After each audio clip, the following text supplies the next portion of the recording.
Well, hi, everybody. Welcome to PJs with PJ, Pajama Talks with Pastor Jeannie. I'm Pastor Jeannie Sortland, and I have the privilege of serving the Kensal and Wimbledon United Methodist churches.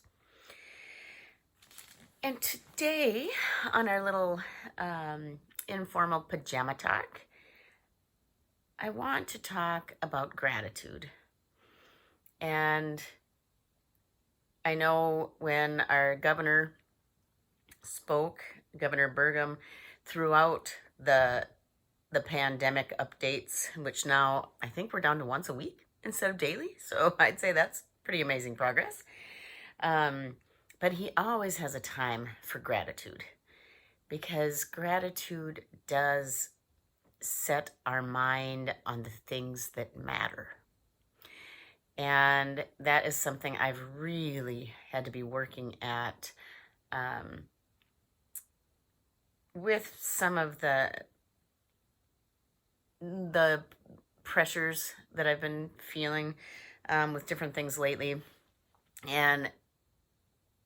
But once you start focusing on gratitude, it kind of takes the sting out of the other things that are going on, especially if you can find gratitude surrounding the very thing that is causing you pain. And I've got a couple things I'll express some gratitude for that are affiliated with those things that are making life challenging right now. So the things I would like to share today that I'm grateful for is today I am halfway to my next birthday. And I know some women hate birthdays and hate people asking their age. I so firmly believe that every day is a gift and that old age is a privilege denied to many. And so if you ask me my age, I will proudly tell you. And so what if I look younger or older than that or whatever? I'm alive and I'm making each day count. And so I am very grateful that I'm halfway to another birthday. And with all the stress that is in agriculture right now, the difficulty in farming, I am grateful that we only planted 17% of our crop. And when Kent first shared that number of 17% with me, that's a tough number.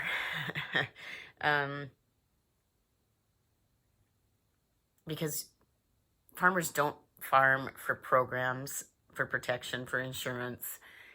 They farm to raise a crop, to sell at a good price, to provide for their family, and so they can be generous to their churches and their communities.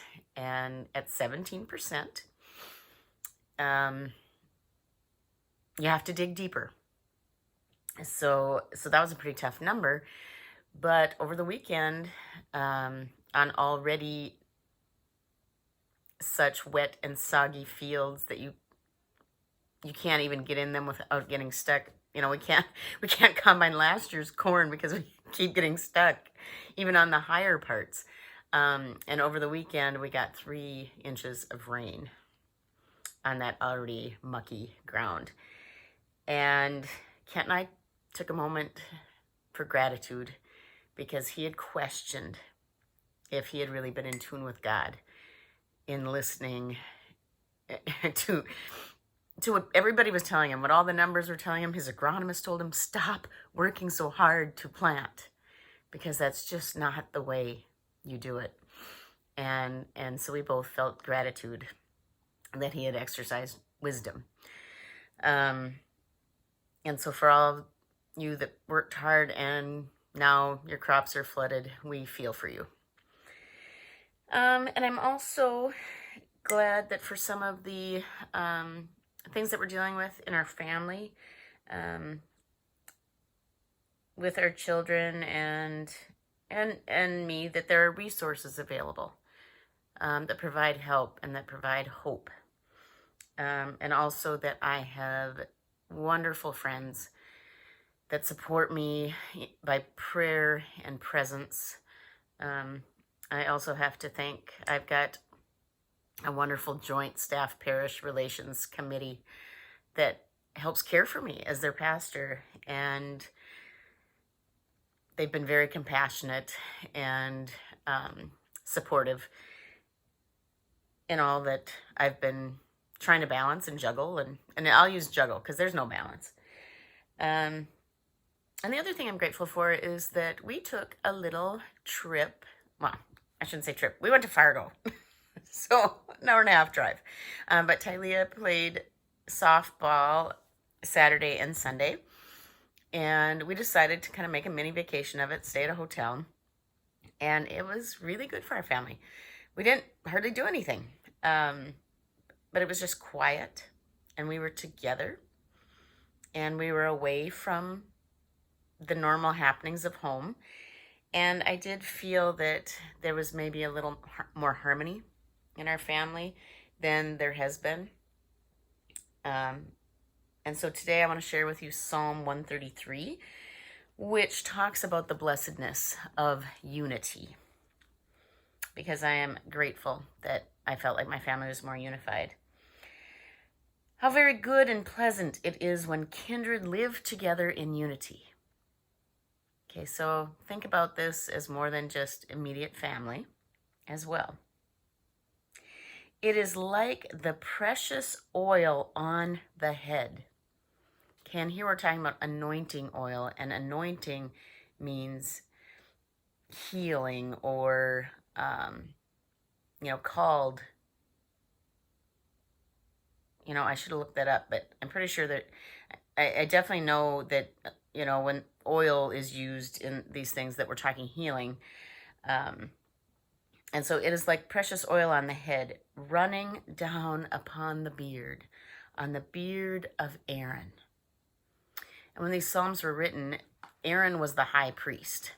And so the holiest person, the healing oil was so abundant that it was dripping from his beard, running down over the collar of his robes.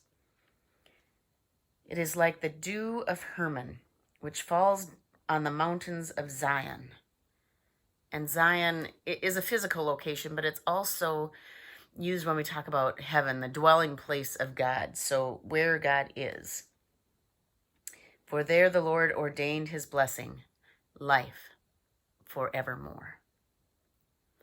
So this psalm is talking about how wonderful it is to experience unity. What a blessing it is. And that kind of unity is an expression of Zion, the dwelling place of God. And so, as we continue to be a polarized people,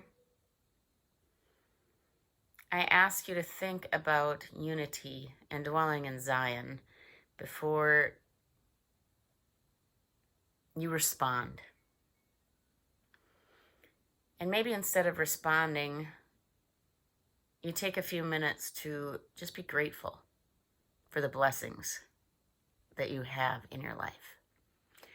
So I hope you are all safe and well and enjoying the summer. And it was good to be with you all. I pray for you. Goodbye.